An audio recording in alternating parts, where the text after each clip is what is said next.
साहेब की जय हो। अभी तो साहेब जी ने ताजा ताजा भोजन भी खिलाया है। भगत के बादशाह साहब ने कुछ मीठा भी दिया गया है। अभी बोलने के लिए तो दिया, कुछ ऊर्जा के लिए तो दिया। ऊर्जा आप दिखाई नहीं पाओगे। हम तो ठहरे परदेसी सुबह वाली गाड़ी से चले जाएंगे। अरे ये महात्मा तो यही रहेंगे, ये बात में आपको कहेंगे। अरे दूर दराज से साधु आए, उनसे भी हमें झाड़ पड़वाए। क्या जय बोले तो गुरु की जय भी न बोल पाए। बोले सतगुरु कबीर साहिब की जय। जो मेरे भाई, मेरी माताएं बहनें अपना कीमती काम छोड़ के, बहुत बहुमूल्य समय छोड़ के घर से आए हैं और वो बाहर जो बैठे हैं, मैं उनसे विनती करता हूँ एक बार ये अंदर आ जाए। क्या पता हम कुछ ऐसी कला भी दिखा दें जो अपने घर में काम आ जाए। अगर मैं आएंगे तो हम खाली बोल बात के रह जाएंगे, वो कला नहीं दिखाएंगे। जब तक हम 2 मिनट बोलते आ जाए, भैया थोड़ा उनको बोलिए ना। अरे घर से आए किस काम के लिए हो? साहब ने तो कहा नहीं कि मेरे किसी चीज का कब्जा करना है, आकर के बैठ जाओ। अरे ये भाई में गुणगान किए जा रहा, सत्ता पिता तीर्थ प्रयागराज से। अरे जाओगे प्रयागराज, टिकट नहीं मिलता। पहले नंबर तो टिकट नहीं मिलता गाड़ी का। अगर टिकट मिल भी गया, इतना सस्ता वो प्रयागराज नहीं तो जल्दी से आ जाएगा। और आज स्वयं प्रयागराज चल के तुम्हारे दर पे आया है और फिर भी तुम आपके अच्छे से दर्श स्पर्श नहीं कर सकते। वैसे ऐसे संत आपके बीच में रहते हैं जो आपको न जाने कैसी कैसी लीलाओं के बारे में ज्ञान, प्रत्यक्ष के बारे में ज्ञान सुना देते हैं और फिर भी तुम सुनने को तैयार नहीं रहते। अरे भाई आओ एक बार बाहर से। साधु का मन तभी लगता है जब उसकी संगत पूरी उसकी आंखों के सामने होती है। भगत का रूप, संत का मुख अगर दोनों का एक तरफ मिल जाता है तो कहते हैं किसी की बिगड़ी हुई बात भी सही बन जाती है। ना तो बिगड़ी तो रहती है और बिगड़ी रोड बन जाती है। जो 10 की बात न समझ पाते हैं, हम भी तो किसी माँ के लाल है। माताओं, तुम्हारी जैसी मेरी माँ थी, हरियाणा का मेरा सज है। अगर किसी को मेरी बोली भाषा समझ में आए तो हम बंद कर देंगे और अच्छा लगे तो अपनी हाथ उठा करके एक बार ताली जरूर इस हाथ में बजा दे कि हमें बोलने की प्रेरणा दी जा रही है। तो उन माओ के शरीर से हम भी बन के आए, आपके बीच में चिल्ला रहे हैं। साधु अपना अभ्यास सुनाता, पूरे जीवन का साधु अपना अभ्यास बता है किस तरीके से अपने घर से वो निकला है और निकल के बाहर जाकर के कैसे उसने खिलने की कोशिश की और कैसे कैसे लोगों के बीच में आया। विचार करो, क्या आपको सुनाने आए हैं और आप सुनने सकते हैं। माता राम, बातें मत करो, हमें बात करते हैं जब हम अपनी बातें भूल जाए। साहिब जी हटाओ, बहुत टाइम रहता है, फिर बता लेना 2 मिनट के बाद। मुश्किल से 5 मिनट मिली हो तो बात में आ जाओ। बोलिए सतगुरु कबीर साहिब की। मेरा मानना है सत्संग की बड़ी बात यही है, पहले नंबर अपना घर छोड़ के मत जाना कहीं किसी के कहने से, चाहे कितना बड़ा संत बोला है। आज कह रहा हूं ये बात कि आपसे ज्यादा माताएं बाहर बैठी। जय हो मेरे बच्चे प्यारे, खुश रहो, खुशियों का हजार रहे तेरा, जीवन तेरा हरा भरा रहे।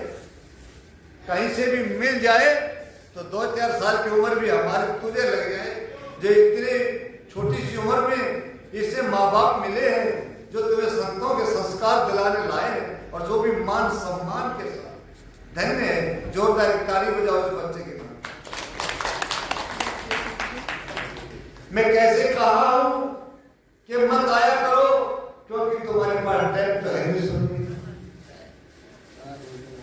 अब भी कुछ बातें यहाँ ऐसी बैठी हैं जो बैठी बैठी हैं, संत क्या बक रहे हैं सुनिए। संत दूर बैठे भाग लेते हैं, यहाँ बैठे बैठे पूरी दुनिया को भागते हैं। क्या सामने वाले बैठे अपना बड़े भाग वाले?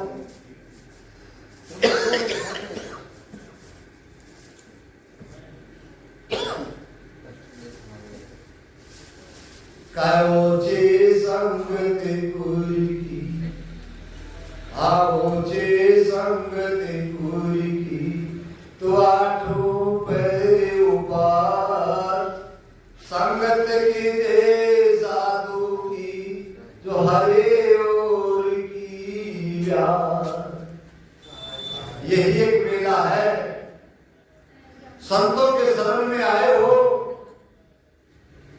बहुत सारे संत आए हैं, बहुत सारे संत आए हैं। कोई 10 मिनट बोलेगा, कोई आधा घंटा बोलेगा, कोई 1 घंटा बोलेगा। मैं ये नहीं कहूं पूरा सत्संग निचोड़ के ले जाना, नहीं। अच्छी अच्छी जो संत की बातें लगे या पूरे सत्संग में 2 लाइन लगे, सिर्फ 2 लाइन से भी जीवन संवार जाओगे। अगर पक्की 2 लाइन किसी संत की पकड़ गए और सीधा भीतर भीतर भीतर धर लिया। सदगुरु कबीर साहब के विजय में एक रमेनी है, पढ़े लिखे तो नहीं है, संतों द्वारा सुने हैं, उसमें 3 बार बोला जाता है कि जीवन दुख दुख दुख की कहानी। सच है। इसी तरह मैंने भी कहा है, कोई संत का वचन मिला अच्छा जो अपने लिए पे खरा उतरा, उसको 3 बार कहा मैंने, भीतर भीतर, यानी कि धरनी कहाँ भी अपनी है वहां धर ले। वो अपने आप को उसको देगा, अपने आप खिलता रहेगा अंदर जब धर रखा। जरूरी नहीं कि हम उस दिशा में जाएंगे तभी वो काम करेगा। आप जीवन में संत की बात पकड़े हो, किसी दिशा में जाओगे, उसी दिशा में आपको वो काम आएगा। मैं इतना ही बोलूंगा। आज के दिन जनता जब ज्यादा होती है, मेरा कुछ दिखाने को भी मन करता है। मैं एक डेमो रखता हूँ बना करके, हाथ की कलाकारी बनाया हूँ। आज जो दुनिया के साथ हो रहा है और जो होएगा और बन रहा है, उसके ऊपर डेमो दिखाता हूँ। जादू भी सिर्फ हाथ की सफाई है। संतों के पास उदाहरण बड़े मार्मिक होते हैं। वो भी कौन? पारकी संत। पारकी संत का एक उदाहरण सटीक बैठेगा, बाकी अमरदय किसी संप्रदाय का सटीक सुन लेना सटीक नहीं बैठता। इसीलिए मैं आपसे कहूंगा, मेरी माताओं बहनों से, जो घर जाने वाली हैं और दोबारा आने वाली हैं, या कोई जो न जाने वाले जिनके पास फोन है, वो अपने बच्चे पढ़ने वालों को, जब कितनी भी उम्र के हैं, उन बच्चों को भी बुलाइए। कल हम संतों से, गुरुजनों से एक 5-7 मिनट का टाइम लेंगे, बन फिर के तैयार होंगे।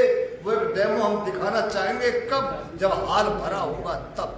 मैं ये नहीं चाहूंगा कि सब के सब लोग उस मतलब उदाहरण को ले जाएंगे। उसमें से भी अगर 5 लोग ले जाएंगे, सिर्फ 5 लोग समझ जाएंगे, मैं समझूंगा मेरा जीवन बोले सदगुरु कबीर साहिब की। और 5 आदमी, मेरा 5 आदमी ले जाएंगे सूत्र को, मेरा जीवन सफल है। तो 5 आदमी अच्छे से परिवार में बरतेंगे, क्या वो परिवार सफल देंगे? ये संतों की देन, मेरी देन थोड़ी ना, मेरे बाबा की देन नहीं है। संत सदगुरु कबीर साहब ने ऐसी कबीर की लीला गाते हैं। दामा खेड़ा वाले, लहरतारा वाले और वाले 52 कसमी बताते हैं। वो कसमी कसाई नहीं, कसाई का पार सिद्धांत है। जब खरा खांच खांच के खरा कर देता है और खोटा को निकाल के एक साइड कर देता है। जैसे आजकल एक मशीन लगी है दूध की, मशीन लगी है दूध की, उसके में छोटी छोटी कटोरी में कटोरी कटोरी में कटोरी कटोरी में कटोरी, पता नहीं 50-60 कटोरी डाली जाती है और फिर दूध डलता है।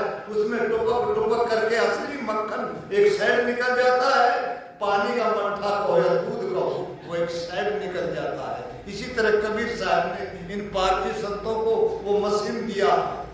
अरे जो भगत पक्का बन के आए, उसका खींच खींच के कीचड़ निकालते और उसका अच्छा अच्छा भरते। और आपके पास भी कोई है एक आध तनी मनी, वो भी उसके अंदर टिका, पर टिकेगा तब बाहर से कूड़ा कचरा जो लिया अंदर भरे उसको खाली करोगे तब वो रखा जाएगा। कबीर साहब का ज्ञान इतना सस्ता भी नहीं है कि सुन लिया और धर लिया, सुन लिया और धर लिया, ऐसा सस्ता भी नहीं है। तो मैं यही अपनी वाणी को विराम करता हूँ। कल आपसे ज्यादा खासकर माता लोगों से मैं ये कहना चाहूंगा कि हाल खचाखच भर दे और भक्त लोग इन दरवाजा से सुनने और देखने की कोशिश करें। अंदर जगह तुम्हारी हो तब वो जगह हम सिखाएंगे, दिखाएंगे, सिखाएंगे नहीं दिखाएंगे। वो आपके ही काम का, आपके ही काम का। पति बिगड़ गया आपसे, बुरा मत मानना, कोई बूढ़ी है कोई जवान है, सब मामले से है। पति बिगड़ गया, शराब पीता है, किससे? आपसे। मंच पर बैठकर कहता हूं आपसे, अगर आप चाहें अपने पति की बीड़ी छुटा सकती हैं, आप चाहे अपने पति की बीड़ी छुटा सकते हैं, आप चाहे अपने पति जो गंध खाते हैं जिससे लाल लाल दांत हो जाते हैं, जिसको गुटखा बोलते हैं, बीच का तय हटाओगे उसका तो गुम्मैल बन जाता है, वो खाने वाले उस पति का वो गंध तुम छुटा सकते हो। लेकिन तुम भी स्वादिष्ट हो, तुम भी उससे ज्यादा स्वादिष्ट हो, उसका छुटवाना नहीं चाहिए। हम गाड़ी में बैठे हैं, अगर कोई ऐसा आकर के बैठ जाता है, हम उसको इतना बोलते भैया, प्रेम से इतना प्रेम बोलते हैं कि हमारे पास कम पड़ जाता है। और फिर कहते हैं आप इतनी बढ़िया चीज खाते हो, आपके गांव में जो गरीब से गरीब कोई इंसान होगा और उसका पैखाना होगा, उसमें खुशबू होगी और तेरे मुंह में बदबू होगी। इतना डायलॉग मारते हैं तब वो परेशान हो जाता है, ये क्या कह दिया सब। तो ऐसे अपने पति को एक दिन रोटी मत बनाओ, एक दिन परात को मुधा मार दो, आटा समेत मार दो। अरे 10 रुपए का नुकसान करो, पति को संभाल, पति को संभाल लो। तो संवरने का कोई तरीका नहीं, कोई बिगाड़ा तुम्हें। तो मेरा कहने का भाव ये है, आप सुधरो, आप सुधर गए तो आपका पति सुधर गया, आपका पति और पत्नी दोनों सुधर गए तो बच्चों की कौन ताकत है जो बिगड़ी रही, तो बच्चे भी सुधर जाएंगे। बच्चे सुधर गए तो तुम्हारे नस्लें हैं आने वाली ऑटोमेटिक सुधर जाएंगी। क्यों? संतों का व्यवहार आपके साथ है। बोले सतगुरु कबीर साहिब की जय। कल बोलेंगे, कल बढ़ चढ़ के माता बहनें आए और भी आज घर की बातें बहुत बताई जाएंगी और आपको जादू भी दिखाया जाएगा, हकीकत में दिखाया जाएगा। अभी साहिब कह रहे थे कल डेमो दिखाया जाएगा।